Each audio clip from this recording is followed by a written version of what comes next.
छोटा बच्चा असल में दानव राजा का बेटा था। वह जन्म से बहरा और बुद्धू था और आम लोग भी उससे हंसते थे, उसे मूर्ख कहते थे। हर कोई उसे नीचा समझता था, लेकिन उसने सबसे महान राजा बनने का सपना देखा था। एक दिन जवान राजकुमार शहर के बाहर खेलने गया और अचानक एक काला राक्षस दिखा। जैसे ही वह भागने ही वाला था, राक्षस ने उसे पकड़ लिया।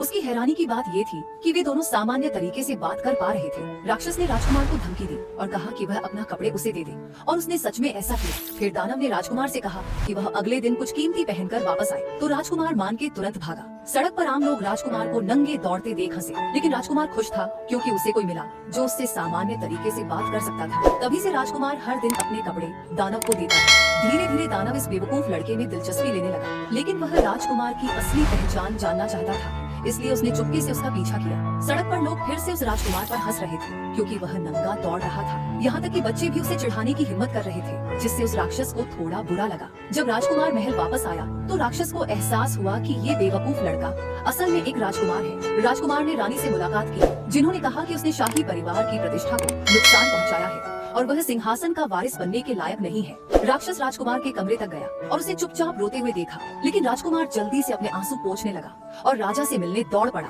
राजकुमार ने पूरी ताकत से दरवाजा धकेला, उसे प्यार भरी नजरों से देख रहा था। पहले वाला राजा अकेले ही दानवों की सेना को हरा चुका था, जरूरतमंद लोगों की मदद की थी और एक देश बनाया था, लेकिन अब वो बहुत बीमार था और अपनी जिंदगी के आखिरी पड़ाव पर था। वो चाहता था कि राजकुमार जल्दी बड़ा हो जाए और सिंहासन आसानी से संभाले। उसने देश के सबसे ताकतवर योद्धा को राजकुमार का गुरु बनाने को कहा, लेकिन राजकुमार बहुत कमजोर था। उसकी अनाड़ी हरकतों से गुरु बहुत गुस्सा हो गया। उसी वक्त राजकुमार के छोटे भाई ने उससे तलवारबाजी में मुकाबला करने की चुनौती दी। राजकुमार ने भाई की चुनौती स्वीकार कर ली। मुकाबला शुरू हुआ। भाई ने जोर से लकड़ी की छड़ी घुमाई, लेकिन राजकुमार आसानी से बच गया। वहाँ खड़े लोग हैरान रह गए। भाई ने जोरदार हमला किया, पर वह अपने भाई को छू भी नहीं पाया। भले ही राजकुमार बहरा और गूंगा था, उसकी बाकी इंद्रियां बहुत तेज थीं। वह हमलों से बचता रहा और उसकी लकड़ी की छड़ी धीरे से भाई के सिर पर लगी। भाई ने एक और भी जोरदार हमला किया, लेकिन फिर भी राजकुमार को चोट नहीं पहुंचा सके।